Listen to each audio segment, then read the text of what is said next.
Sir শুরু করেছিলাম, আমি লাইভ দিয়েছি মেইন গ্রুপে। আচ্ছা, ঠিক আছে, আমি শুরু করছি।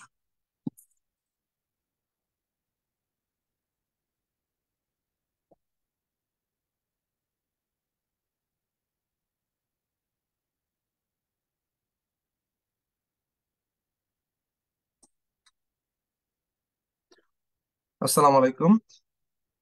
আমি ডক্টর মোহাম্মদ জাওয়াদুল ইসলাম। আমি আজকে আপনাদের সাথে একটা গুরুত্বপূর্ণ টপিক নিয়ে আলোচনা করব। সেটা হচ্ছে sell injury and cellular adaptation.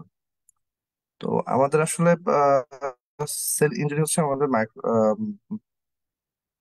প্যাথোলজির যে প্রথম চ্যাপ্টারটাই, এটা সবচেয়ে ইজি চ্যাপ্টার বলে আমার কাছে মনে হয়। এটা দিয়ে যদি আপনি পড়া শুরু করেন তাহলে আপনার কাছে খুব একটা খারাপ লাগবে না।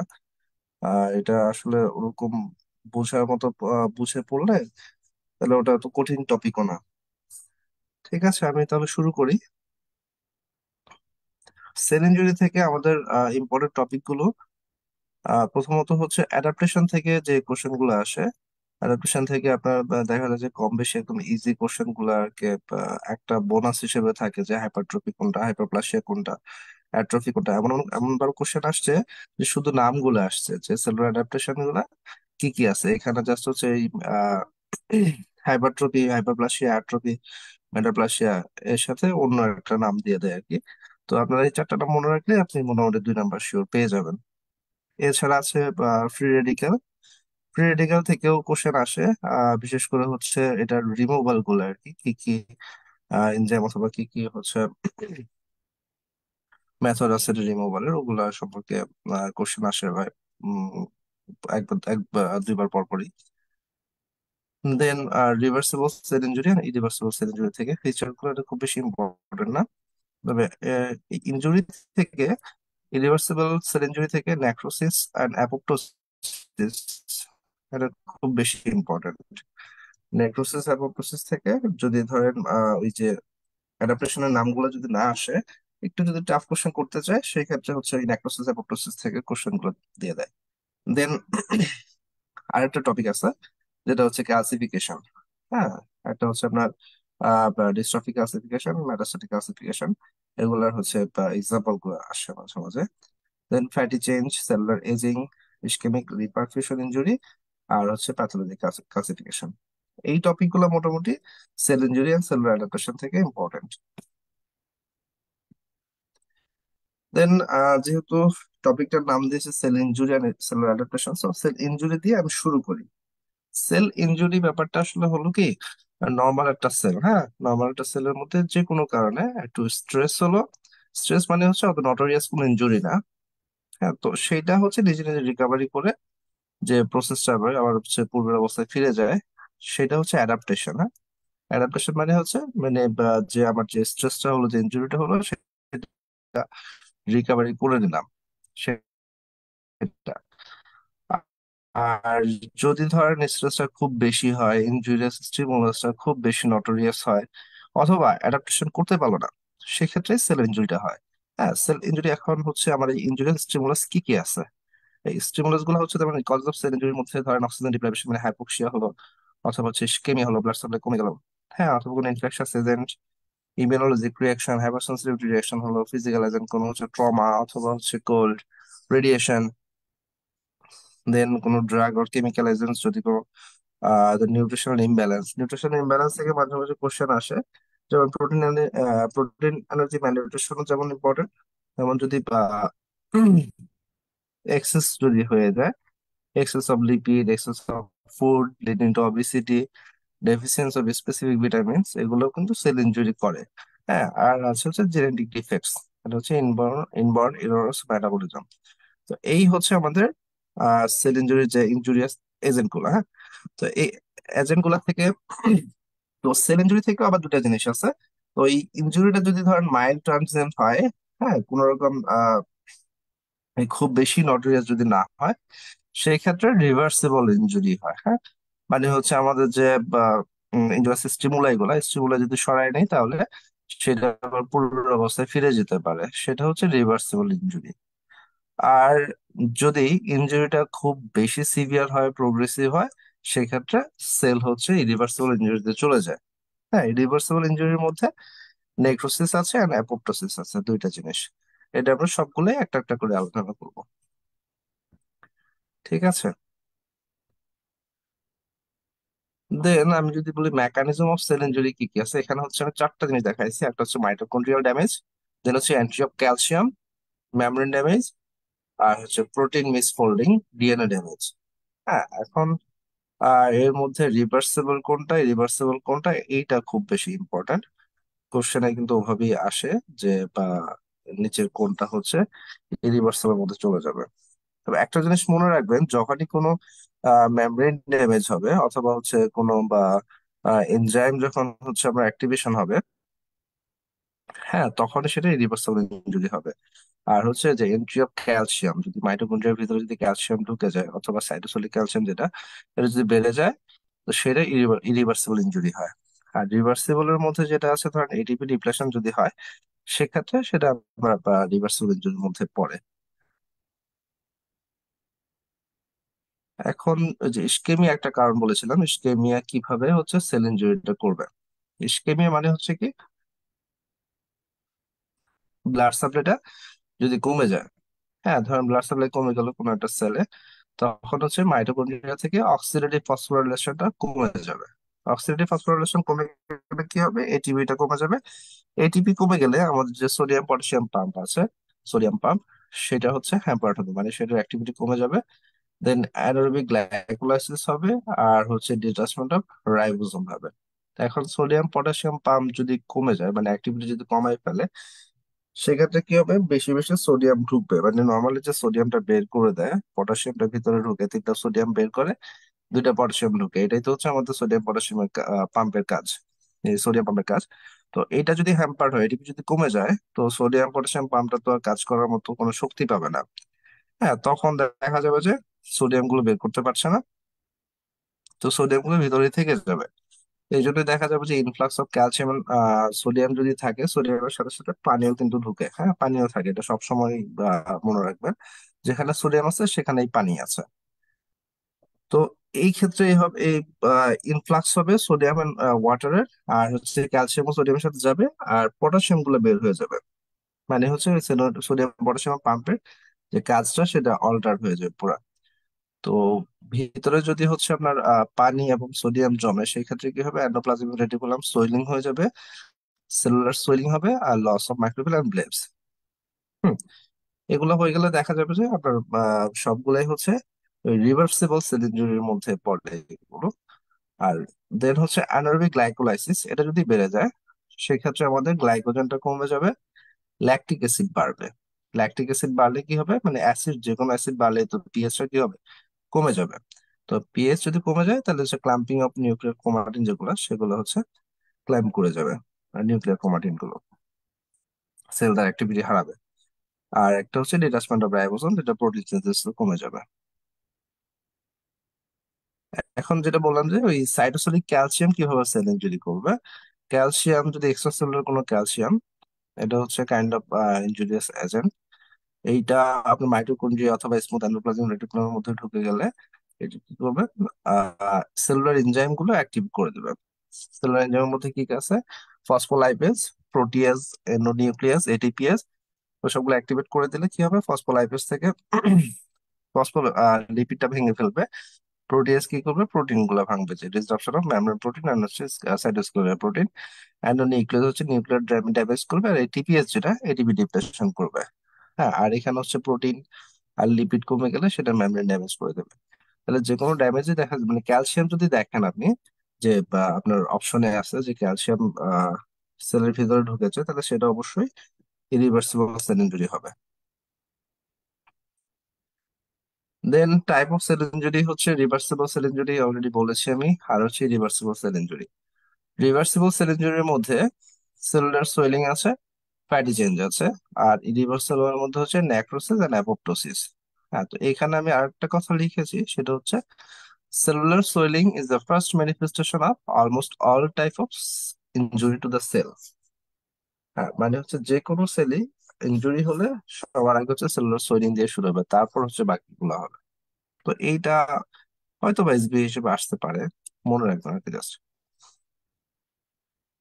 দেন reversible cell injury and irreversible cell injury, দুইটা হচ্ছে আর্ট স্ট্রাকচারাল কি কি চেঞ্জ আছে, হ্যাঁ, দুইটা খুবই কাছাকাছি, বলে দিচ্ছি আপনাদেরকে। রিভার্সিবল সেল ইনজুরিতে দেখেন প্লাজমা মেমব্রেন অল্টারেশন হবে, such as blebbing, blunting, loss of microvilli. Then mitochondrial changes কি কি হবে, ইনক্লুডিং সোয়েলিং হবে, appearance of small amorphous densities. Then হবে dilation of the endoplasmic reticulum. আর নিউক্লিয়ার অল্টারেশনের মধ্যে কি আছে, with disaggregation of granular and fibrillar elements. আর ইরিভার্সিবলের মধ্যে সোয়েলিং অফ মাইটোকন্ড্রিয়া, এটা তো আমরা পড়েছি ওখানেও, কিন্তু এখানে severe swelling of mitochondria and large amorphous densities. হ্যাঁ, দুইটাই কিন্তু রিভার্সিবল ছিল, যখন এটা সিভিয়ার হয়ে গেল তখন এটা রিভার্সিবল চলে আসছে। আর এমরফাস ডেনসিটি গুলো ওখানে স্মল ছিল, এখানে লার্জ হয়ে গেছে, হ্যাঁ। দেন হচ্ছে extensive damage to plasma membrane. Plasma membrane যদি ড্যামেজ হয়ে যায় তাহলে তো ইরিভার্সিবলই হবে। Swelling of lysosome and leakage and enzymatic digestion of cellular content. Then আসি reversible cell injury and irreversible cell ইনজুরির মধ্যে পার্থক্য কি কি, হ্যাঁ। বেসিক পার্থক্য যেটা, সেটা হচ্ছে cell maybe turn to normal. রিভার্সিবলটা নর্মাল চলে আসতে পারে, ইরিভার্সিবলটা কখনো নর্মালে আসবে না। আর হচ্ছে বা কনসিকুয়েন্সেস, রিভার্সিবলের মধ্যে হচ্ছে সেলুলার সোয়েলিং ফ্যাটি চেঞ্জ, আর ইরিভার্সিবলের মধ্যে হচ্ছে ন্যাক্রোসিস আর অ্যাপোপ্টোসিস। দেন হচ্ছে ইরিভার্সিবলের মধ্যে মেমব্রেন ড্যামেজ ইজ দ্য কি। মেমব্রেন ড্যামেজ যদি হয়ে যায় তো সেক্ষেত্রে সেটা ইরিভার্সিবল হবে, সেটা কোনো কনফিউশন রাখবেন না আপনারা। হুম। আর যদি কোনো লাইসোজাম এনজাইম যদি অ্যাক্টিভেট হয়ে যায় সেটাও কিন্তু ইরিভার্সিবল সেল ইনজুরি ফিচার। তাহলে হচ্ছে রিভার্সিবল ইরিভার্সিবল সেল ইনজুরির মধ্যে আশা করি কারো কোনো কনফিউশন নাই, থাকলে আমাকে জানাবেন, আমি কনফিউশন ক্লিয়ার করে দিব যে কোনো সময়। এখন আসি ফ্যাটি লিভার। আমার যে রিভার্সিবল সেল ইনজুরি যে বা সেকেন্ড যে টপিকটা ফ্যাটি লিভার, সেটা হচ্ছে প্যাথোজেনেসিস অফ ফ্যাটি লিভারের মধ্যে। প্যাথোজেনেসিসটা মাঝে মাঝে আসে, এটা থেকে অত বেশি ইম্পর্টেন্ট বা খুব বেশি কোশ্চেন আসে না হবে। সো প্যাথোজেনেসিস মনে রাখার ক্ষেত্রে আপনার একটা জিনিস মনে রাখবেন, যে এন্ট্রি অ্যাক্সেস হবে, আর হচ্ছে আপনার মানে বের হবে কম লিভারের মধ্যে থেকে, সেটাই হচ্ছে প্যাথোজেনেসিস। মানে হচ্ছে free fatty acid access entry হবে অ্যাডিপোজ টিস্যু থেকে লিভারের মধ্যে। দেন হচ্ছে increase fatty acid synthesis, synthesis বেশি হবে, হ্যাঁ। অথবা হচ্ছে ডিক্রিজ ফ্যাটি অ্যাসিড অক্সিডেশন, মানে হচ্ছে ফ্যাটি অ্যাসিডটা বের হতে পারতেছে না। দেন হচ্ছে increase esterification of fatty acid due to increase alpha glycerophosphate. Then decrease apoprotein synthesis. অ্যাপোপ্রোটিনটা কি করে, এটা হচ্ছে আমাদের যে লিপোপ্রোটিন গুলা, মানে হচ্ছে লিপোপ্রোটিন ইয়ে থেকে লিভার থেকে বের করার জন্য হেল্প করে। তো অ্যাপোপ্রোটিন যদি কমে যায় আলটিমেটলি আমাদের লিভারের মধ্যে কিন্তু জমে গেল ফ্যাটি অ্যাসিড গুলো। দেন হচ্ছে impaired lipoprotein secretion from liver.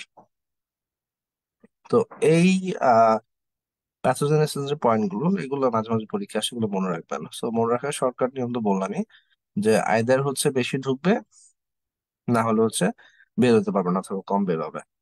ঠিক আছে, বের হওয়ার যে ফ্যাক্টর গুলো ওগুলো কমে যাবে, অথবা যেটা লিপোপ্রোটিন যেটা ইয়ে করবে, impaired lipoprotein secretion from liver, মানে লিপোপ্রোটিন বের হতে পারবে না আর কি। দেন আসে ন্যাক্রোসিস এন্ড অ্যাপোপ্টোসিসে। ন্যাক্রোসিস হচ্ছে কি, the morphological appearance of necrosis is the result of denaturation of intracellular protein and enzymatic digestion of the lethally injured cell. তো এখান থেকে দুইটা কথা মনে রাখবেন, denaturation of intracellular proteins and enzymatic digestion of cell। তো এই আপনার প্রোটিন যদি ডিনেচারেশন হয়ে যায় আর হচ্ছে এনজাইমেটিক ডাইজেশন হলে তখন আমরা নেক্রোসিস বলবো সেটাকে। নেক্রোসিসের মধ্যে কয়েকটা টাইপ আছে, এর মধ্যে আমরা যদি প্রাইমারি টাইপস ধরি সেক্ষেত্রে হচ্ছে coagulative necrosis and liquefactive necrosis, অথবা লিকুইফেক্টিভ নেক্রোসিস এর একটা নাম হচ্ছে কলিকিউটিভ নেক্রোসিস। এই নেক্রোসিসটা একটু ভালো করে পড়বেন, এইটা প্রায় পরীক্ষায় আসে, এটার কনসেপ্ট কিন্তু ক্লিয়ার রাখতে হবে, হ্যাঁ। এর মধ্যে কোয়াগুলেটিভ নেক্রোসিস হচ্ছে primarily from denaturation of structural and enzymatic protein due to increased intracellular acidosis of cell। এখানে হচ্ছে cellular shape, cell outline, tissue architecture এগুলা ইনট্যাক্ট থাকবে, হ্যাঁ, নষ্ট হবে না। তার মানে হচ্ছে কোয়াগুলেটিভ নেক্রোসিসে আমার সেলুলার শেপটা ঠিক থাকতেছে, সেলুলার আউটলাইনটা ঠিক থাকতেছে, আর্কিটেকচারটা ঠিক থাকবে, নষ্ট হবে না। এক্সাম্পল গুলো খুবই important. Hypoxic death of cell in all tissue accept brain. এই যে অ্যাকসেপ্ট যে কথাটা দেখলি, এইটাই হচ্ছে এখানে হচ্ছে কি সবচেয়ে ইম্পর্টেন্ট থিং এটা, যে ব্রেইনের যে হাইপোক্সিক ডেথ হয় সেটা হচ্ছে লিকুইফেক্টিভ নেক্রোসিসের এক্সাম্পল। ঠিক আছে, আর একটা এক্সাম্পল হচ্ছে কোয়াগুলেটিভের, যে গামা অফ টার্সিয়ারি সিফিলিস। হ্যাঁ, তাহলে এক্সাম্পলটা খুব ইম্পর্টেন্ট, কিন্তু মনে রাখতে হবে। দেন লিকুইফেক্টিভ নেক্রোসিস, ওখানে বললাম যে আমরা সেলুলার শেপটা থাকে ঠিক থাকে, আউটলাইন ঠিক থাকে, আর্কিটেকচার ঠিক থাকে। কিন্তু লিকুইফেক্টিভ ইনফেকশন তো বুঝতেই পারছেন যে এটা আসলে একদমই ডাইজেস্টেড হয়ে সেলগুলো ট্রান্সফর্ম টু লিকুইড, ভিসকাস মাস হয়ে যাবে, মানে হচ্ছে পাস পাস হয়ে যাবে আর কি। তো এই জন্য এইটার হচ্ছে আপনার বা কোনো আর্কিটেকচার ঠিক থাকবে না, আর্কিটেকচার নষ্ট হয়ে যাবে, কোনো আউটলাইন ঠিক থাকবে না। হ্যাঁ, এর লিকুইফেক্টিভের এক্সাম্পল কি? এক্সাম্পল হচ্ছে সাপোর্টিভ ইনফ্লামেশন, মানে হচ্ছে যে কোনো জায়গায় যদি পাস ফর্ম করে আহ, সেটা হচ্ছে আপনার লিকুইফেক্টিভ আন্ডারে চলে যাবে। যেমন focal bacterial occasionally fungal infection. হ্যাঁ, এখানে দেখেন শুধু ব্যাকটেরিয়া আর ফাঙ্গাল ইনফেকশনটা আছে, আর সাথে আরেকটা যেটা এক্সাম্পল সেটা আমরা আগে বলছি, যে hypoxic death of cell within the brain. So এখানের যে এক্সাম্পল গুলো এগুলো কিন্তু খুবই ইম্পর্টেন্ট। এখন দেখে যদি দেখেও যদি মনে হচ্ছে যে খুবই ইজি, কিন্তু যখন পরীক্ষায় আসবে এগুলা, সো কোরিলেট করে আপনার বা মনে অনেক সময় মনে থাকে না কোনটা কোয়াগুলেটিভ ছিল কোনটা লিকুইফেক্টিভ ছিল। সো এখন এই পড়ার সময় যদি ইম্পর্টেন্স দিয়ে পড়েন, সেক্ষেত্রে মনে থাকার প্রবাবিলিটি বেশি থাকে। দেন আরো কয়েকটা টাইপ আছে। এর মধ্যে হচ্ছে ক্যাসিয়াস নেক্রোসিস, ফ্যাট নেক্রোসিস আর ফিব্রিনার নেক্রোসিস। হ্যাঁ, ক্যাসিয়াস নেক্রোসিস যেটা, সেটা হচ্ছে একটা distinct type of coagulative necrosis. It occurs most common in tubercle, in case of tuberculosis যেটা হয় আর কি, which is in granuloma. Architecture is the necrosteria is lost and the cell outline are not preserved. এটার example হচ্ছে tuberculosis. তাহলে caseous নেক্রোসিসটা হচ্ছে টিবিতে হয়।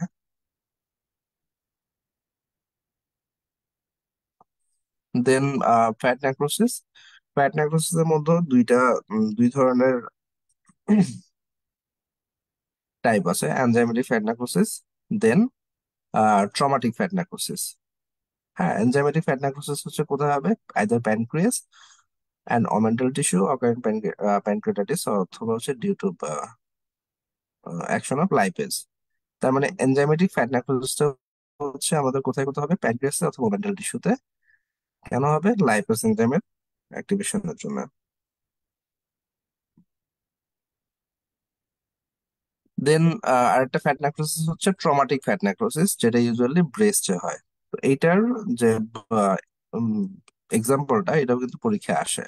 ট্রমাটিক ফ্যাট নেক্রোসিস, মানে ট্রমাটিক ফ্যাট নেক্রোসিসটা এটা কোথায় হয়? হ্যাঁ, এখন ব্রেস্ট, অথবা কোশ্চেনটা ঘুরেও দিতে পারে যে ব্রেস্টে যে নেক্রোসিস হয় সেটা কোন ধরনের নেক্রোসিস?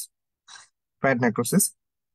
দেন ফিব্রিনয়েড নেক্রোসিস, এটা usually occurrent immune reaction. Recently কয়েকটা গতবারের অথবা তার আগের কোনো পরীক্ষা আসছিল এই কোশ্চেনটা, যে ফিব্রিনয়েড নেক্রোসিসটা কোথায় কোথায় হয়, মানে ইমিউন রিয়াকশন যেখানে যেখানে হয় সেখানেই ফিব্রিনয়েড রিয়াকশন, ফিব্রিনয়েড নেক্রোসিস গুলো হয়।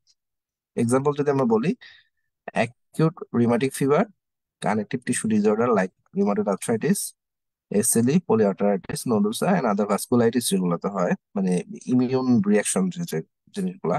দেন Arthus phenomena and malignant hypertension of arterioles, এগুলোতে আমাদের ফিব্রিনয়েড নেক্রোসিস হয়।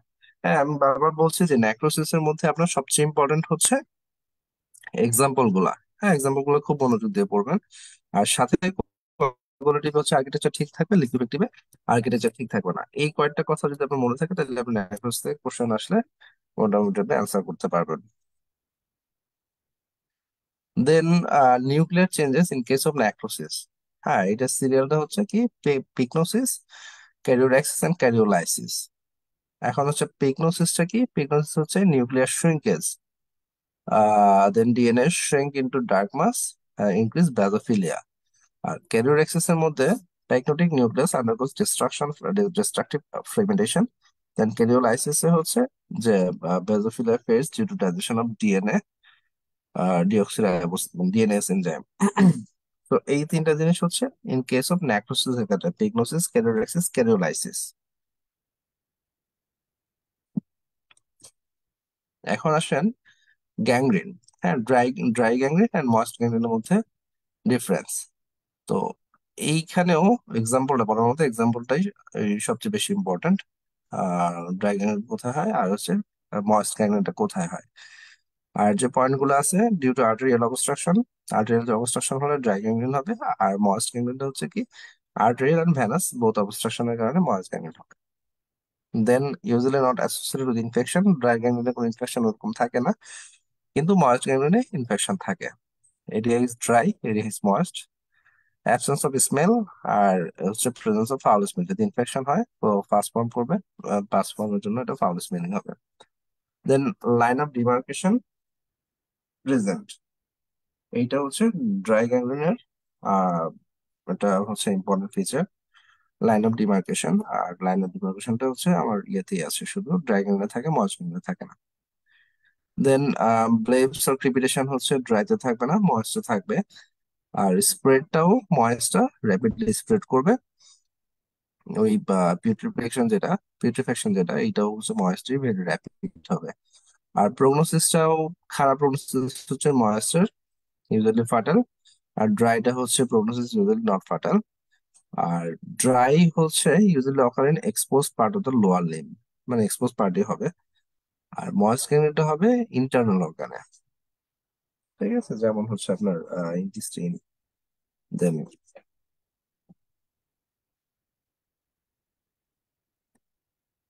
তাহলে ময়েস্ট ক্যানেল ড্রাই ক্যানেল থেকে আপনারা এক্সাম্পল গুলো একটু ভালো করে পড়ে রাখবেন, ঠিক আছে। দেন নেক্রোসিস থেকে আর ওরকম কিছু নেই। দেন হচ্ছে অ্যাপোপ্টোসিস। অ্যাপোপ্টোসিসটা আমি পিডিএফ থেকে আলোচনা করবো একটু।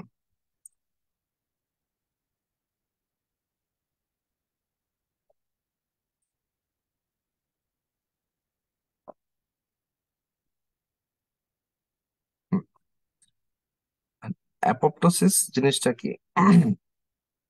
নেক্রোসিস যেমন ছিল আপনার সেলটা হচ্ছে এনজাইমেটিক স্ট্রাকচারাল এনজাইমেটিক ডিস্ট্রাকশন হবে, আর অ্যাপোপ্টোসিস হচ্ছে একটা সুইসাইডাল প্রোগ্রাম। হ্যাঁ, যেখানে হচ্ছে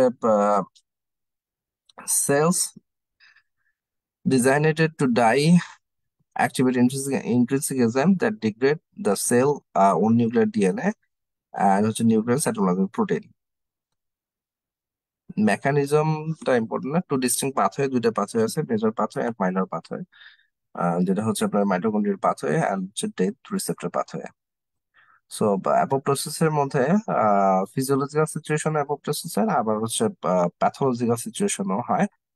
ফিজিওলজিক্যালের মধ্যে হচ্ছে যেমন ডিউরিং এমব্রায়োজেনেসিস, যেটা হচ্ছে program destruction of cell implantation, then হচ্ছে ডেভেলপমেন্টাল ইনভলিউশন, অথবা cell deletion and proliferation of cell population, যেমন হচ্ছে ইন্টেস্টাইনাল ক্রিপ যেগুলা, ওগুলো তো মানে যেভাবে গ্রোথ হয়, যেভাবে যে হারে বাড়ে, ওই হারে কিন্তু ডিস্ট্রাকশন হয়।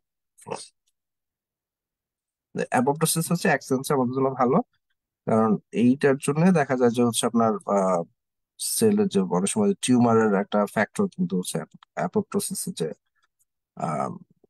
অ্যাপোপ্টোসিসের জন্য দেখা যায় যে সেলের পপুলেশনটা বাড়ে না।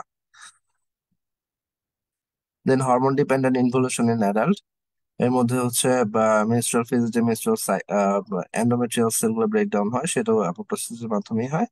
দেন ল্যাকটেটিং ব্রেস্ট আফটার উইনিং যে রিগ্রেশনটা হয়, সেটাও অ্যাপোপ্টোসিসের মাধ্যমে হচ্ছে। Ovarian follicular atresia, prostatic atrophy after castration. Then death of neutrophils, death of immune cell, cytotoxic T cell induce cell death. হ্যাঁ, এগুলো হচ্ছে আমাদের ফিজিওলজিক্যাল সিচুয়েশন। তো এইটা ভেরি ভেরি ইম্পর্টেন্ট, অ্যাপোপ্টোসিসের এক্সাম্পল গুলো কোনটা ফিজিওলজিক্যাল কোনটা প্যাথোলজিক্যাল। প্যাথোলজিক্যালের মধ্যে দেখেন ভাইরাল ডিজিজ, হ্যাঁ, such as viral hepatitis, in which apoptosis self-repeat in the liver or turn councilman bodies. Then injurious agent, cell death and tumor, pathologic atrophy after duct obstruction, যেমন হচ্ছে parotid gland on pancreas or kidney, duct যদি obstructed হয়ে যায় দেখা যায় যে ওই গ্ল্যান্ডটাই পরে শেষমেশ অ্যাট্রোফাইড হয়ে যায়। দেন pathologic atrophy of hormone dependent tissue, loss of lymphocyte in the thymus after glucocorticoid administration. তো অ্যাপোপ্টোসিস থেকে আমাদের তাহলে ইম্পর্টেন্ট হচ্ছে এক্সাম্পল গুলা খুব ভালো করে মনে রাখতে হবে। দেন মরফোলজি, মরফোলজি থেকে জাস্ট ব্রড হেডিং গুলো মনে রাখবেন। সেল শ্রিঙ্কেজ হবে, দেন ক্রোমাটিন কনসেন্ট্রেশন ক্রোমাটিন কন্ডেনসেশন হবে। ক্রোমাটিন কন্ডেনসেশন হচ্ছে মোস্ট ক্যারেক্টারিস্টিক, মানে হচ্ছে এসবিএ যদি চারটাই দিয়ে দেয় তাহলে হচ্ছে এসবি অ্যান্সার হবে আপনার ক্রোমাটিন কন্ডেনসেশন, হচ্ছে অ্যাপোপ্টোসিসের একটা most characteristic feature. Then formation of cytoplasmic blebs and apoptotic bodies, phagocytosis. Apoptosis doesn't elicit inflammation. হ্যাঁ, একটা দেখেন নোট দিয়ে দিচ্ছে, apoptosis is caused by system Proteus during initiation phase. এখন হচ্ছে আপনার যে অ্যাপোপ্টোসিস আর হচ্ছে নেক্রোসিসের মধ্যে পার্থক্যটা কিন্তু মাঝে মাঝে আসে। তো এর মধ্যে দেখেন অ্যাপোপ্টোসিস থেকে ইম্পর্টেন্ট যদি বলি সেটা মরফোলজি থেকে cell shrinkage, chromatin condensation, formation of cytoplasmic blebs and apoptotic body and phagocytosis. এখানে দেখেন কোথাও কিন্তু ওই মেমব্রেন ড্যামেজের কথা কিন্তু বলে না। মেমব্রেনটা কিন্তু ঠিকঠাকই থাকতেছে, বাট ওই যে এই ছোট ছোট ছোট ছোট অ্যাপোপ্টোটিক বডি হয়ে পরে ফ্যাগোসাইটোসিস হয়ে যাচ্ছে কিন্তু। হ্যাঁ, তার মানে হচ্ছে আপনার ওই অ্যাপোপ্টোসিস আর নাইট্রোসিসের মধ্যে একটা সবচেয়ে বড় পার্থক্য হচ্ছে মেমব্রেনটা ড্যামেজ হয় না অ্যাপোপ্টোসিসে। দেন যেটা বললাম আমি, যে অ্যাপোপ্টোসিস কিন্তু আমাদের জন্য আহ একটা আশীর্বাদও বলা চলে। যেমন হচ্ছে অ্যাপোপ্টোসিস যদি আপনার ঠিকঠাক যদি না হয় সেক্ষেত্রে হচ্ছে ক্যান্সার, অটোইমিউন ডিসঅর্ডার এগুলো কিন্তু বেশি হবে। আর একটা 2 নম্বর যেটা ডিসঅর্ডার ইনক্রিজ অ্যাপোপ্টোসিস, অ্যাপোপ্টোসিস যদি বেশি হয়ে যায়, হ্যাঁ এক্সেসিভ সেল ডেথ যদি হয় সেক্ষেত্রে সমস্যা। তাহলে হচ্ছে Alzheimer's disease, Huntington disease, ischemic injury as a MI stroke, হ্যাঁ এগুলো বেশি বেশি হবে। দেন ইন্ট্রিনসিক পাথওয়ে আর হচ্ছে এক্সট্রিনসিক পাথওয়ে। ইন্ট্রিনসিক পাথওয়ের মধ্যে হচ্ছে loss of survival signal, DNA damage, accumulation of misfolded protein. এটা এত ইম্পর্টেন্ট না। হ্যাঁ, এই যে এই নেক্রোসিস অ্যাপোপ্টোসিসের মধ্যে ডিফারেন্স যেটা, এটা একটু ভালো করে দেখে যাবেন। হ্যাঁ, নেক্রোসিসে দেখেন সেল সাইজটা কিন্তু বড় হবে, যেহেতু হচ্ছে আপনার ওই ভিতরে পাস ফর্ম করবে, তো সাইজটা বড় হয়ে যাবে। আর অ্যাপোপ্টোসিস হচ্ছে শ্রিঙ্ক করবে, মানে রিডিউস হয়ে যাবে।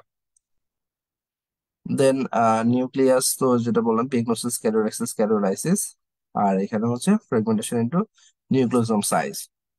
দেন এটা থেকে ইম্পর্টেন্ট একটা ফিচার হচ্ছে সেলুলার এনজাইমেটিক ডাইজেশন হবে আর হচ্ছে ইনটেক থাকবে এই ইয়াটা আমাদের মেমব্রেনটা।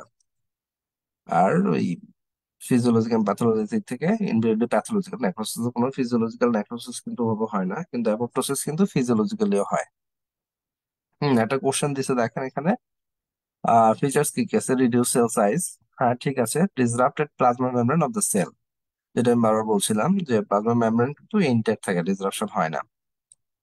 আর inflammation in adjacent tissue, inflammation আসলে এটা হচ্ছে related to necrosis, not apoptosis.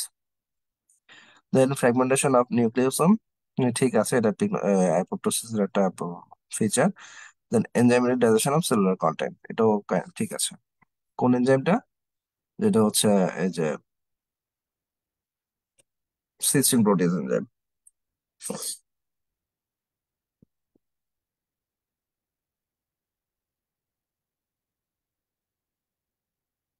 দেন আসি আরেকটা ইম্পর্টেন্ট টপিক, সেটা হচ্ছে ফ্রি রেডিক্যাল। ফ্রি রেডিক্যাল জিনিসটা কি? ফ্রি রেডিক্যাল হচ্ছে chemical species that have a single unpaired electron in an outer orbit. হ্যাঁ, এটা জাস্ট ডেফিনেশন আকারে কখনোই আসবে না, মনে রাখার জন্য আর কি। তো আনপেয়ার্ড একটা ইলেকট্রন থাকবে আউটার অরবিটের মধ্যে, যেটা হচ্ছে আমরা ফ্রি রেডিক্যাল হিসেবে কাজ করে। ফ্রি রেডিক্যালের ইম্পর্টেন্ট ফ্রি রেডিক্যাল কি কি আছে, reactive oxygen species, then nitric oxide, CCl3, carbon tetrachloride. এর মধ্যে রিঅ্যাক্টিভ অক্সিজেন স্পেসিস এর মধ্যে আছে superoxide, anion, hydrogen peroxide, আর হচ্ছে হাইড্রোক্সিল আয়ন। হ্যাঁ, এটা খুব খুব খুব ইম্পর্টেন্ট। অ্যাটলিস্ট নামগুলো, হ্যাঁ নামগুলো যাতে ভুল না হয়, কোনটা রিঅ্যাক্টিভ অক্সিজেন স্পেসিস এর মধ্যে আছে, কোনটা নাইট্রিক অক্সাইডের মধ্যে আছে, আর কোনটা হচ্ছে CCl3 মধ্যে আছে। হ্যাঁ, নাইট্রিক অক্সাইডে হচ্ছে এই যে নামগুলো দেখেন NO3 অথবা ONO, ও অথবা হচ্ছে NO2 সবগুলো কিন্তু নাইট্রিক অক্সাইডের আন্ডারে আছে। আর CCl3 কার্বন টেট্রাক্লোরাইডের মধ্যে হচ্ছে free radical derive from CCl4 যেটা এর মধ্যে আহ, যে টেবিলটা আছে ওটা খুব বেশি ইম্পর্টেন্ট না, জেনারেশন অফ ফ্রি রেডিক্যালটা ইম্পর্টেন্ট, জেনারেশন কোথায় কোথা থেকে ফ্রি রেডিক্যালটা আসে। হ্যাঁ, reduction oxidation reaction during normal metabolic process, মানে হচ্ছে নর্মাল মেটাবলিক প্রসেসও কিন্তু আমাদের ফ্রি রেডিক্যালটা তৈরি হচ্ছে।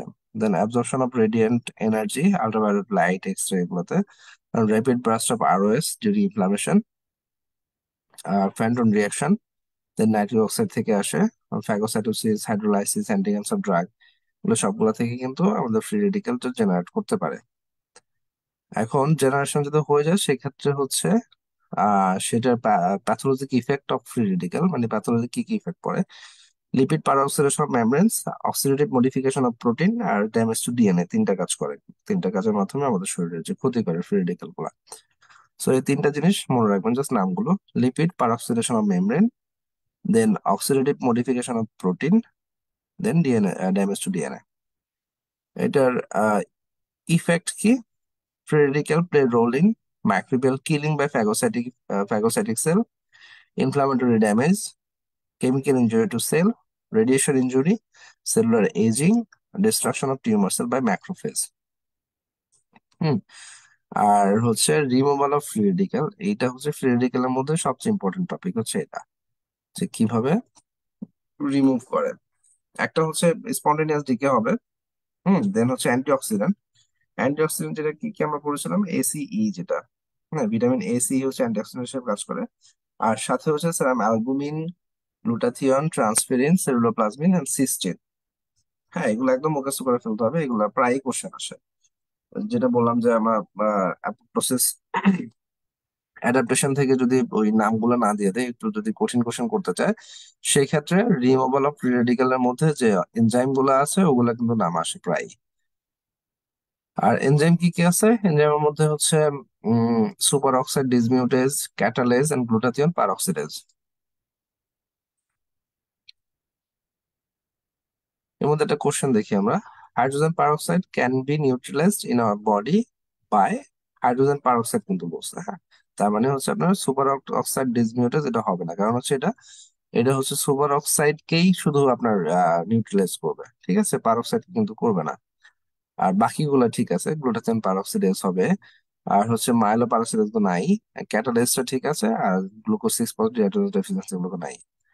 সো এনজাইমের মধ্যে দেখেন এখানে কিন্তু এটা একটা প্যাচ কোশ্চেন আর কি, যে সুপার অক্সাইড ডিসমিউটাস তো আছে আমার এনজাইমের লিস্টে, বাট এখানে কেন আনসার হলো না? কারণ ওই যে বলে দিছে এখানে যে হাইড্রোজেন পারঅক্সাইডের নাম, এখানে যদি নামটা না দিত, হাইড্রোজেন পারঅক্সাইড যদি না দিত, যদি বলতো free radical can be neutralise, তাইলে আপনার ওই সুপার অক্সাইড ডিসমিউটাস এটাও আনসার হতো।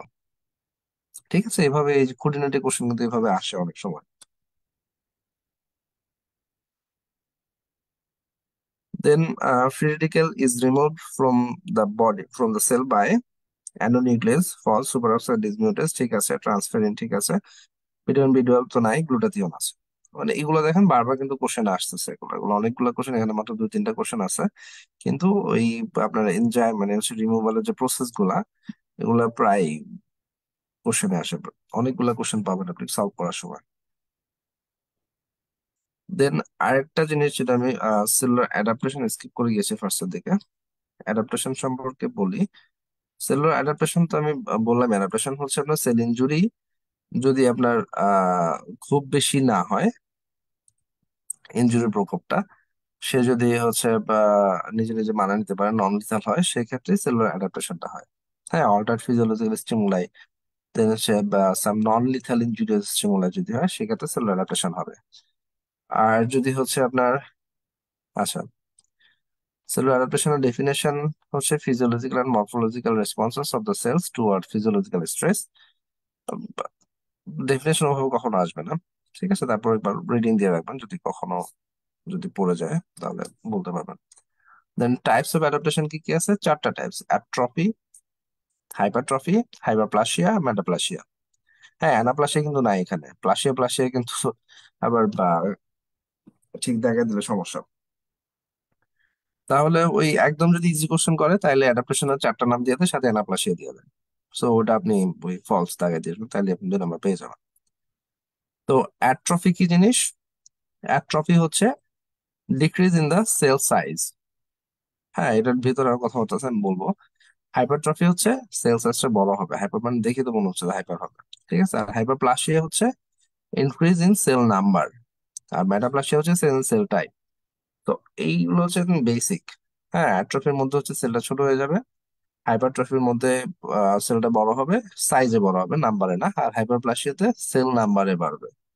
আর মেটাপ্লাসিয়াতে হচ্ছে সেলের যে টাইপস সেটাই চেঞ্জ হয়ে যাবে। হ্যাঁ, তো হাইপারট্রফির মধ্যে যেটা বললাম এটা কিন্তু সেল নাম্বারে বাড়ে না। সেল যদি আমার 10টা থাকে, 10টাই থাকবে, কিন্তু ওগুলার সাইজে বড় হবে। তা আলটিমেটলি কিন্তু অর্গানেরও সাইজ বড় হচ্ছে। ঠিক আছে, তাহলে আমার সেল নাম্বারটা বাড়তেছে না।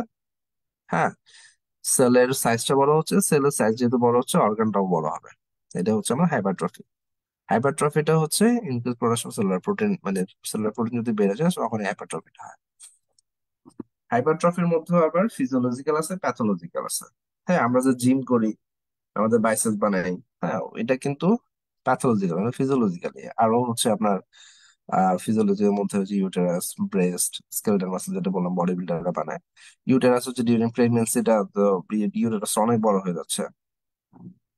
সো এইটা তো আমার প্যাথোলজি না। ব্রেস্টে দেখা যায় ব্রেস্ট ফিডিং এর সময়, ল্যাকটেশনের সময় ব্রেস্টটা বড় হচ্ছে, তো এটা হচ্ছে আমার ফিজিওলজিক্যাল হাইপারট্রফি।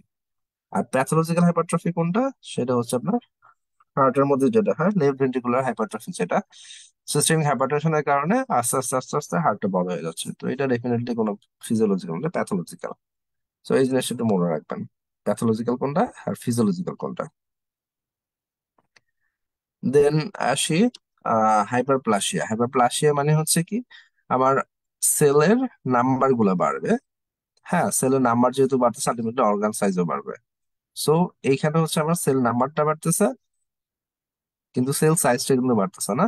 সেল নাম্বার বাড়বে, সাইজ ঠিক থাকবে, কিন্তু আলটিমেটলি অর্গান অর্গানের সাইজটাও বড় হবে। ঠিক আছে, আর মেকানিজমের মধ্যে হচ্ছে কিছু growth factor driven proliferation of mature cells in some cases by increased output of new cell from tissue stem cell. হাইপারপ্লাসিয়ারও সেম, ফিজিওলজিক্যাল হাইপারপ্লাসিয়া আছে, দেন প্যাথোলজিক্যাল হাইপারপ্লাসিয়া আছে। ফিজিওলজিক্যালের মধ্যে কোনটা? ফিজিওলজিক্যাল হচ্ছে it occurs due to increase in functional capacity, যেমন হচ্ছে hormonal hyperplasia যদি হয়, অথবা কম্পেনসেটরি হাইপারপ্লাসিয়া যদি হয়, তাহলে। হ্যাঁ, হরমোনাল প্রলিফারেশন কোনটা, হাইপারপ্লাসিয়া কোনটা? হরমোনাল হাইপারপ্লাসিয়া হচ্ছে যেমন যে ফিমেল ব্রেস্ট, পিউবার্টি, প্রেগনেন্সিতে ইউটেরাস। হ্যাঁ, এগুলো হচ্ছে আপনার ফিজিওলজিক্যাল। আর কম্পেনসেটরি হচ্ছে যেমন hyperplasia that occurs after partial hepatectomy. Hepatectomy যদি করে ফেলেন আপনি, তাহলে মানে আস্তে আস্তে কিন্তু সেটা নিজে থেকে হাইপারপ্লাসিয়া হয়ে হয়ে আবার আগের যে যতটুকু কেটে ফেলে দিচ্ছে ওটা আবার কম্পেনসেট করে। এটা হচ্ছে আপনার কম্পেনসেটরি হাইপারপ্লাসিয়া, বাট এটা ফিজিওলজিক্যাল। আর হচ্ছে আপনার ওই যে ইউনিলেটারাল নেফ্রেক্টমি যদি করে ফেলে, ওই নেফ্রেক্টমি যেটা করে ফেলেন, যেটা বাকি থাকে, সেটা কিন্তু আপনার দুইটার কাজই মোটামুটি করে। হ্যাঁ, এই জন্য ওটা এটাকে বলতেছে কম্পেনসেটরি হাইপারপ্লাসিয়া। দেন প্যাথোলজিক্যাল কি কি আছে? প্যাথোলজিক্যাল মধ্যে হচ্ছে আপনার endometrial hyperplasia, benign prostatic hyperplasia, skin wart যেগুলো হয় ওই যে হিউম্যান পেপিলোমা ভাইরাস দিয়ে, then atypical ductal hyperplasia of breast, এগুলো হচ্ছে pathological hyperplasia. So hyperplasia, hypertrophy, atrophy, then হচ্ছে আপনার মেটাপ্লাসিয়া, এগুলো থেকে এক্সাম্পল গুলা খুব খুব খুব ইম্পর্টেন্ট। হ্যাঁ, ইজি কোশ্চেন যদি না করতে চায় তখন ওই যে নামের বাইরে যদি কোশ্চেন আসে তখন ওই এক্সাম্পল গুলাই কিন্তু কোশ্চেনে আসে বারবার ঘুরে ফিরে। সো আপনার যদি এই cellular injury, sell injury, cellular adaptation থেকে যদি আপনার মার্ক মিস হয়ে যায়, তো সেক্ষেত্রে কিন্তু আপনি পিছিয়ে পড়বেন, কারণ ইজি কোশ্চেন কেউ মিস করে না। হ্যাঁ, টাফ গুলা দেখা যাচ্ছে, কঠিন যেগুলো হয় ওগুলো সবার জন্য কঠিন থাকে। কঠিন গুলো যদি আপনি পারেন সেটা আপনাকে বোনাস হিসেবে অ্যাড করবে, পিছিয়ে দিবে না, পিছিয়ে পিছিয়ে দিবে না। কিন্তু যদি আপনি ইজি গুলা মিস করে যান তাহলে কিন্তু আপনি অনেক পিছিয়ে পড়বেন। ঠিক আছে, সো এই টপিক গুলা যেগুলা খুব কমন কমন টপিক আছে, ইজি ইজি টপিক, এগুলো খুব মনোযোগ দিয়ে খুব ভালোভাবে পড়াশোনা করবেন। ঠিক আছে, দেন আরেকটা কথা দেখেন, প্যাথোলজিক যে hyperplasia constituted fertile soil in which cancerous proliferation may eventually arise। মানে এই প্যাথোলজিক হাইপারপ্লাসিয়া থেকে কিন্তু আপনার ক্যান্সারও হতে পারে। দেন হাইপারট্রফি এন্ড হাইপারপ্লাসিয়ার মধ্যে পার্থক্য আগে বলছি কয়েকবারই, আবার চার্ট আকারে দিয়ে দেয়া আছে এখানে। হাইপারট্রফিতে হচ্ছে সেল সাইজ বাড়বে, এখানে সেল নাম্বার বাড়বে। অর্গান যদি বলি, অর্গানে কিন্তু হাইপারট্রফিতেও অর্গান বাড়বে, বড় হবে, হাইপারপ্লাসিয়াতেও অর্গান বড় হবে। ঠিক আছে, সো এইটাও মাথায় রাখবেন যে কিন্তু প্যাচ লেগে যায় পরীক্ষার হলে। টাইপ অফ সেল কি কি আছে? হাইপারট্রফি মোটামুটি সব ধরনের সেলের মধ্যে হাইপারট্রফি হয়, permanent cell, level cell, stable cell সবগুলোতে হয়। কিন্তু হাইপারপ্লাসিয়া দেখেন পার্মানেন্ট সেলে কিন্তু হাইপারপ্লাসিয়া হয় না, অনলি হচ্ছে লেভেল স্টেবল সেলে হয়। দেন গ্রোথ সাইকেলের মধ্যে বা গ্রোথ গ্রোথ অকার আফটার G2 ফেজ, মাইটোসিস, এগুলো আপনার সেল সাইকেল যখন পড়বো তখন আর কি ডিটেলস বুঝতে পারবেন কি জিনিস এগুলো। দেন ম্যালিগন্যান্ট ট্রান্সফরমেশনে, হাইপারট্রফিতে কখনোই ম্যালিগন্যান্ট ট্রান্সফরমেশন হবে না, কিন্তু হাইপারপ্লাসিয়াতে একটা সুযোগ থেকে যায় ম্যালিগন্যান্সি হওয়ার। তারপর আসেন atrophy. Atrophy is defined as a reduction in cell size of an organ or tissue due to decrease in cell size and number. হ্যাঁ, অ্যাট্রফির মধ্যে যেহেতু অ্যাট্রফির মতো ওই যে হাইপারট্রফি হাইপারপ্লাসিয়া তো দুইটা জিনিস, অ্যাট্রফি তো একাই, এই জন্য এটাতে আলটিমেটলি সেল অর্গানটা ছোট হবে। কিভাবে ছোট হবে? সেলের সাইজও ছোট হবে, সেলের নাম্বারও কমে যাবে। তো সব মিলিয়ে আর কি সেলের অর্গানটা সাইজও ছোট হয়ে যাবে। মেকানিজম হচ্ছে ওই উল্টাটা, যেটা হাইপারট্রফির উল্টাটা, ডিক্রিজ প্রোটিন সিনথেসিস। ওটাতে হাইপারট্রফি ছিল প্রোটিন সিনথেসিস বাড়ে দেখি তো বড় হয়, আর অ্যাট্রফিতে নাই দেখি ছোট হয়ে যায়। এই তো অ্যাট্রফিটাও ফিজিওলজিক্যাল আছে, প্যাথোলজিক্যাল আছে। ফিজিওলজিক্যাল অ্যাট্রফি আর হচ্ছে আপনার অ্যাপোপ্টোসিস মোটামুটি কাছাকাছি। হ্যাঁ, এটা দুটো একসাথে পড়বেন পড়ার সময়। This is the common during early fetal development, atrophy of notochord, thyroglossal duct, আর uterus decrease in size, short after parturition. এগুলো হচ্ছে ফিজিওলজিক্যাল অ্যাট্রফি। আর প্যাথোলজিক্যাল অ্যাট্রফি কোনটা?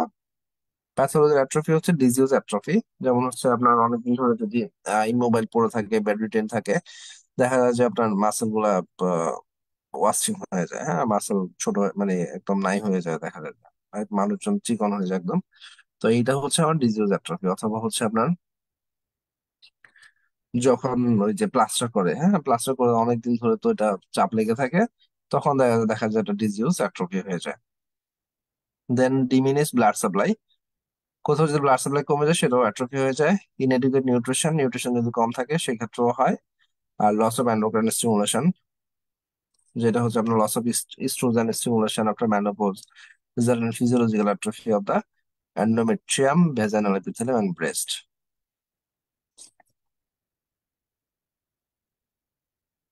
ঠিক আছে। দেন হচ্ছে লস অফ ইনারভেশন, যদি হয় নার্ভ, যদি নার্ভ সাপ্লাই যদি নাই হয়ে যায় তখন কিন্তু অ্যাট্রফি হয়। প্রেসার, অনেকক্ষণ যাবত যদি প্রেসার দিয়ে রাখা যায় সেক্ষেত্রেও হচ্ছে অ্যাট্রফি হয়। দেন এজিং, এজিং হচ্ছে এটা সেনাইল অ্যাট্রফি। তো অ্যাট্রফি থেকেও এক্সাম্পল গুলো খুব ইম্পর্টেন্ট, কখন কখন ফিজিওলজিক্যাল অ্যাট্রফি হবে, কখন প্যাথোলজিক্যাল অ্যাট্রফি হবে। হ্যাঁ, দেন এই যে অ্যাডাপ্টেশনের মধ্যে মোটামুটি হাইপারট্রফি, হাইপারপ্লাসিয়া, অ্যাট্রফি, হ্যাঁ খুব একটা প্যাচ লাগে না, ইজি মনে পড়লে পারা যাবে। কিন্তু এই ম্যাটাপ্লাসিয়াটা, এইটা হচ্ছে একটু প্যাচের। হ্যাঁ, এটা একটু মনোযোগ দিয়ে পড়া লাগবে, আর অনেকক্ষণ যাবত পড়া লাগবে, ঠিক আছে, তাহলে মনে থাকবে। মেটাপ্লাসিয়াটা কি জিনিস? এটা হচ্ছে সেলের ধরনটা চেঞ্জ হয়ে যাবে। হ্যাঁ, metaplasia is a reversible changes in which one differentiated cell type is replaced by another cell type। মানে হচ্ছে আপনার কানেকটিভ এপিথেলিয়াল মেটাপ্লাসিয়া যদি বলি, হ্যাঁ এপিথেলিয়াল মেটাপ্লাসিয়ার মধ্যে হচ্ছে আপনার কলামনার টাইপটা স্কোমাস হয়ে যাচ্ছে, স্কোমাসটা কলামনার হয়ে যাচ্ছে, মানে সেলের যে ধরনটা ওটাই চেঞ্জ হয়ে যাবে, সেটাই হচ্ছে মেটাপ্লাসিয়া। আর মেটাপ্লাসিয়া হচ্ছে কি টু এই সর্ড, মানে হচ্ছে এটা বোধ বেনিফিশিয়াল ইফেক্ট আছে, হার্মফুল ইফেক্ট আছে। হার্মফুল ইফেক্টের মধ্যে এইটা হচ্ছে ম্যালিগন্যান্সি হয় অনেক বেশি। হ্যাঁ, metaplastic epithelium is a fertile soil for malignant transformation, এটা হচ্ছে আমাদের হার্মফুল ইফেক্ট। আর বেনিফিশিয়াল ইফেক্ট হচ্ছে কি, metaplastic cell are capable of surviving against the injurious agent. এটা হচ্ছে আপনার ওই মেটাপ্লাসিয়ার যে বেনিফিশিয়াল ইফেক্ট। দেন এক্সাম্পল কি কি আছে?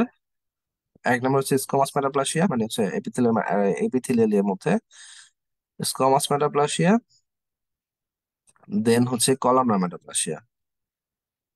হ্যাঁ, স্কোয়ামাস মেটাপ্লাসিয়ার মধ্যে আবার হচ্ছে আপনার columnar cell to squamous cell, মানে যেটাতে হচ্ছে আপনার পরবর্তীতে যাচ্ছে চেঞ্জ হয়ে, যেটা থেকে আসেন মানে যেটা থেকে যাচ্ছে আলটিমেট রেজাল্ট যেটা হবে ওইটার নামে কিন্তু আপনার টাইপের নাম। ঠিক আছে, এটা কলামনার থেকে স্কোয়ামাস হচ্ছে, এই জন্য হচ্ছে এটা নাম দিয়েছে হচ্ছে স্কোয়ামাস মেটাপ্লাসিয়া। তো এই জিনিসগুলা পরীক্ষার হলে কিন্তু উল্টায় যায়, মনে থাকে না কোনটা কি।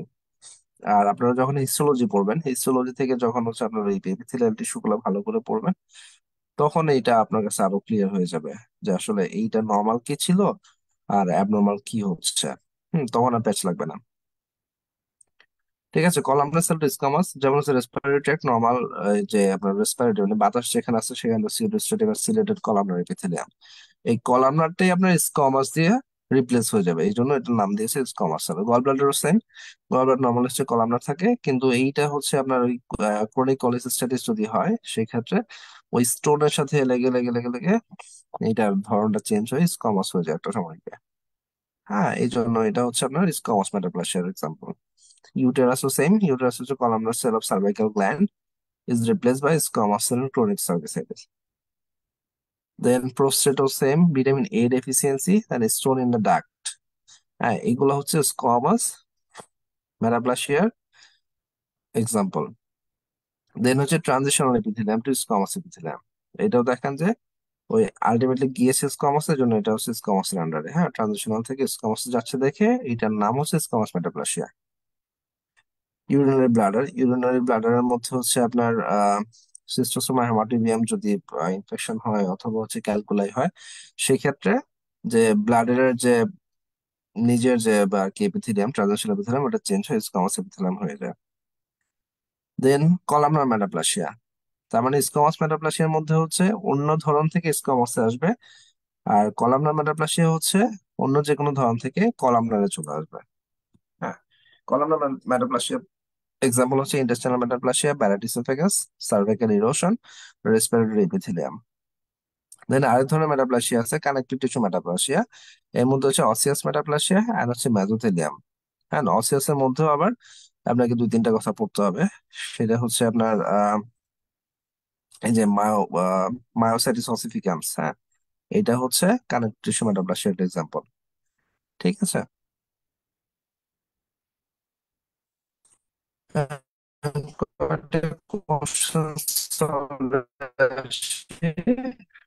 Hypertrophy number of the cell, number কিসে পারে?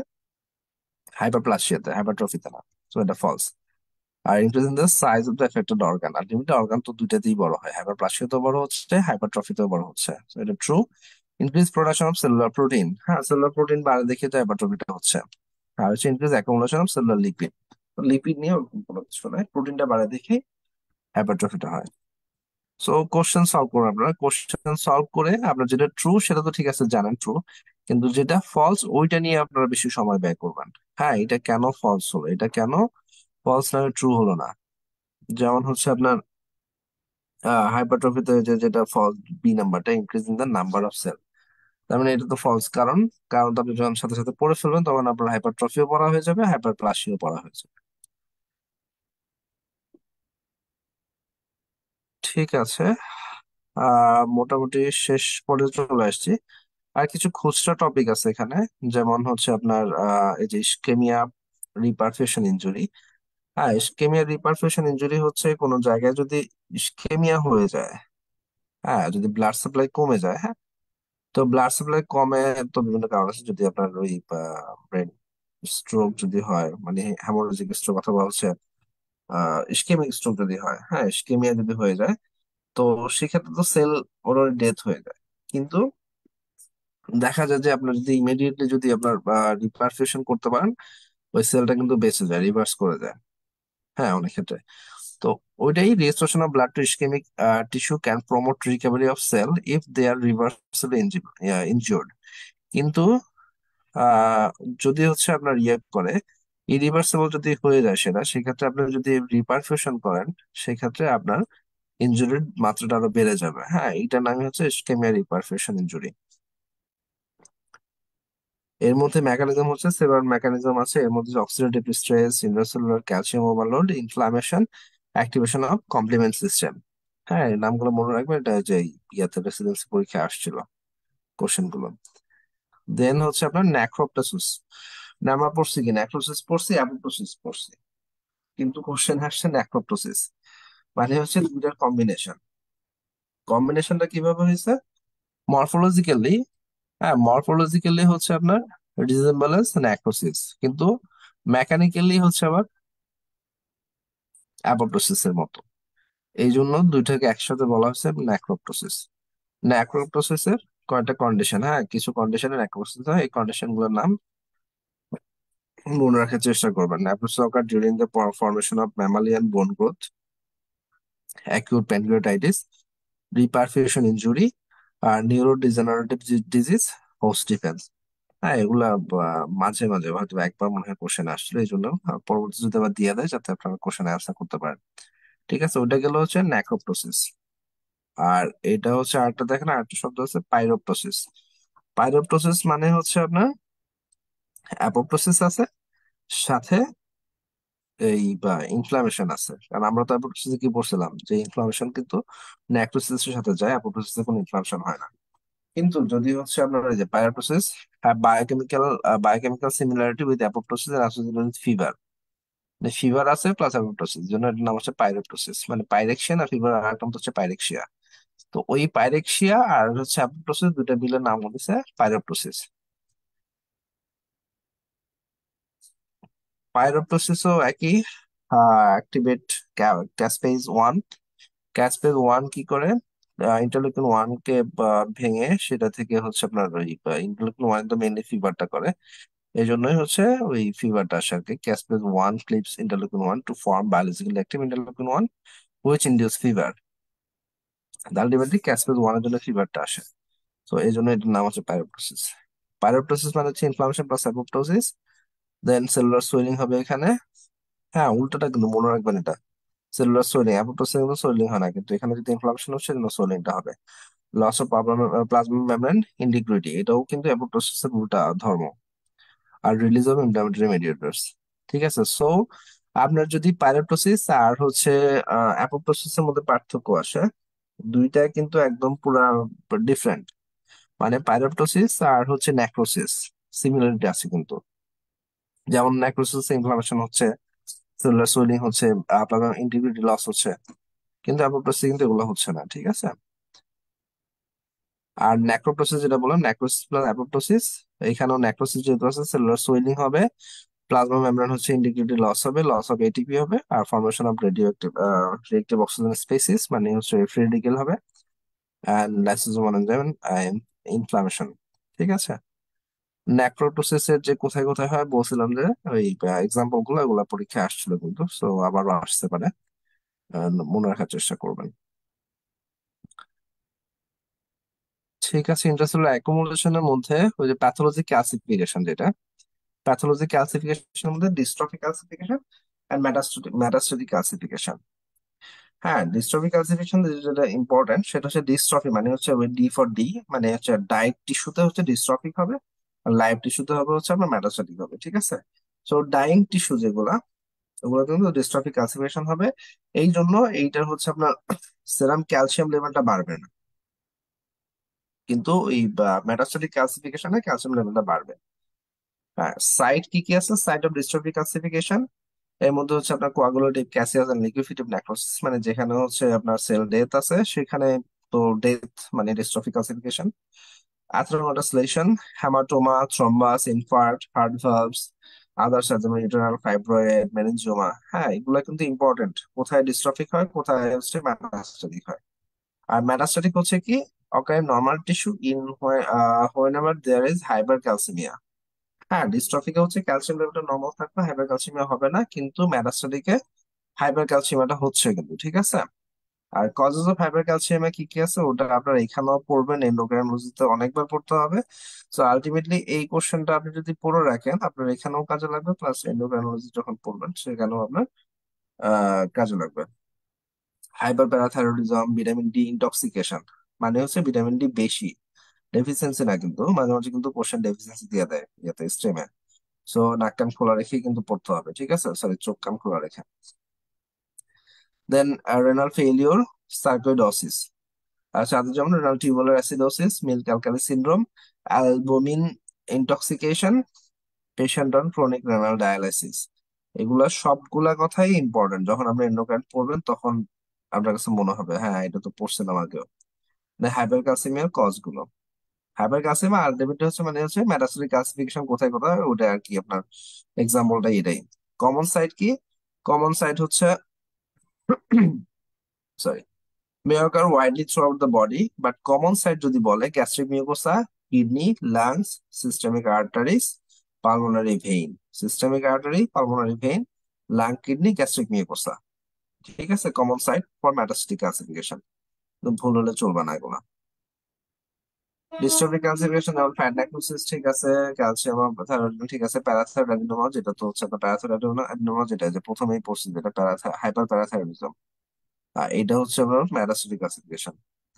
দেন টিউবারকুলাস লিম্ফ নোড, এটা হচ্ছে ট্রু ডিস্ট্রফিক হয়। সার্কোইডোসিস তো এটা আমার পড়ছি ইয়াতেই আছে, আহ ম্যারাস্টোডিকেই আছে। দেন গ্যাংগ্রিনের মধ্যে dry gangrene, moist gangrene, gas gangrene. Dry gangrene আর ময়েস্ট গ্যাংগ্রিন আমরা পড়ে ফেলছি। এখন হচ্ছে আমরা একটু ময়েস্ট গ্যাংগ্রিনটা পড়া বাকি আছে। ময়েস্ট গ্যাংগ্রিনের মধ্যে মোস্ট ইম্পর্টেন্ট হচ্ছে সাইট। সাইট কি কি? ইন্টেস্টাইন। ইন্টেস্টাইন হচ্ছে কমনের সাইট, এটা হচ্ছে এসবি এর জন্য ইম্পর্টেন্ট, দিয়ে দিতে পারে। সব বাকি সবগুলো দিবে, সাথে ইন্টেস্টাইনও দিবে, আপনার এসবি আনসার দিতে হবে ইন্টেস্টাইন। আদার্স কি কি আছে? Hernia, intussusception, volvulus, thrombosis in mesenteric artery, mouth, শেনকা মরিস, বেড সোর্স। আদার সাইড হচ্ছে vulva, scrotum, anterior abdominal wall and thigh. ঠিক আছে, তাইলেই হচ্ছে আপনার যে ময়েস্ট গ্যাংগ্রিনের সাইট গুলা ইম্পর্টেন্ট, কিন্তু এগুলা কিন্তু ভুল হলে চলবে না। সেলুলারাইজিং থেকে যদি কোনো কোশ্চেন পান, এর মধ্যে আপনার ওই বা সবচেয়ে ইম্পর্টেন্ট কথা হচ্ছে টেলোমারের শর্টেনিং। এটা একটু দেখে নিবেন। এর মধ্যে সেলুলার এজিংটা কেন হয়, মানে আমরা কেন বুড়া হচ্ছি, না আমাদের হচ্ছে বা চেহারা চেঞ্জ হয়ে যায় কেন মানে বুড়া হতে হতে, সেটার যদি আপনার এসবি আসে, অন্যতম কারণ হচ্ছে টেলোমারের শর্টেনিং। হ্যাঁ, আমাদের যখন সেল রেপ্লিকেশন হয় তখন হচ্ছে আপনার টেলোমারেসটা আস্তে আস্তে আস্তে আস্তে ছোট হতে হতে একটা সময় আর থাকে না, এই জন্য আর কি সেলুলার এজিংটা হয়। ঠিক আছে, সেলুলার এজিং থেকে কোশ্চেন কখন আমি দেখি নাই আহ ইয়াতে আর কি এফসিপিএস এ। ঠিক আছে, আর আমাদের হচ্ছে যে সিনাপস মেডিকেল একাডেমি যে শীটটা আছে, এই শীটের সবচেয়ে ভালো যে দিকটা, মানে আমার পার্সোনাল যেটা পছন্দ সেটা হচ্ছে প্রত্যেকটা শীটেরই লাস্টের দিকে আপনার একটা সামারি পাবেন। হ্যাঁ, যেটা হচ্ছে আপনার যদি মনে করেন যে আপনার পড়া হয়ে গেছে, এখন আপনি নিজে থেকে আর কি রিভিশন দিবেন।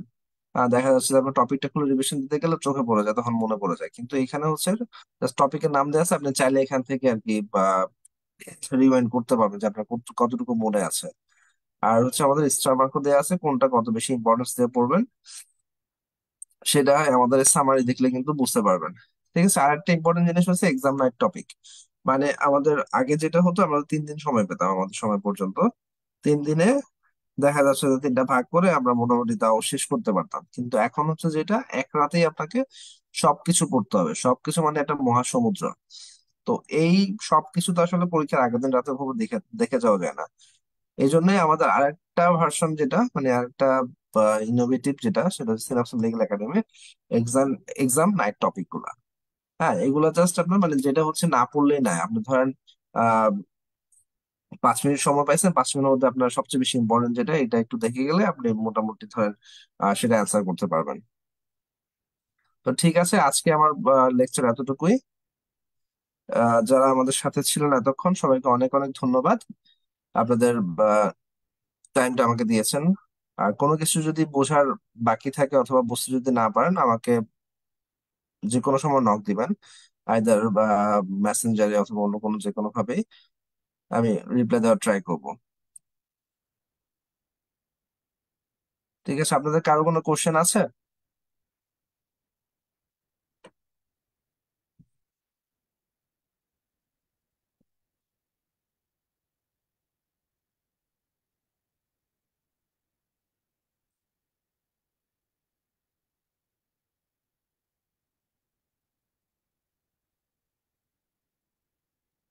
আপনাদের কারো কোনো কোশ্চেন থাকলে বলতে পারেন এখনই আনমিউট করে।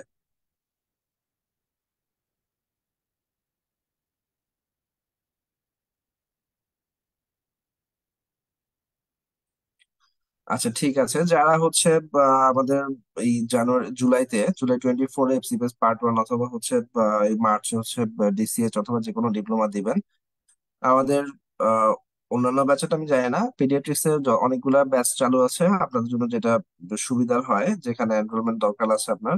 যদি মনে করেন যে আপনি প্রথম থেকে পড়া শুরু করবেন, তাহলে হচ্ছে কোর যে ব্যাচ গুলো আছে ওগুলো থেকে আপনি ইয়ে করতে পারেন, এনরোল করতে পারেন। অথবা যদি না বলেন আপনার পড়া আছে মোটামুটি, গতবার অনেক পড়া হয়ে গেছে, এখন শুধু এক্সাম গুলো দিবেন, তো সেই ক্ষেত্রে এক্সাম গুলার দেওয়ার জন্য শুধু এক্সাম ব্যাচ আছে। হ্যাঁ, আবার যদি মনে করেন যে না আমার হচ্ছে বেসিকটা খুব ভালো করে পড়া আছে, বাট ক্লিনিক্যাল ডাইরেক্ট পড়লে হয়তো আমি চান্স পেয়ে যাব, তো সেটার জন্য আমাদের হচ্ছে ক্লিনিক্যাল ব্যাচ চালু আছে। সো আপনাদের যে কোনো ধরনের হেল্পের জন্য, যদি মনে করেন যে না আমি ভর্তি হবো না, কোনো সাজেশন দরকার আছে আমার, সেক্ষেত্রেও আমাদের সাথে কন্ট্যাক্ট করবেন, আমরা যথেষ্ট আমাদের সাধ্যমতো হেল্প করার চেষ্টা করব। ঠিক আছে, তাহলে আমি শেষ করলাম।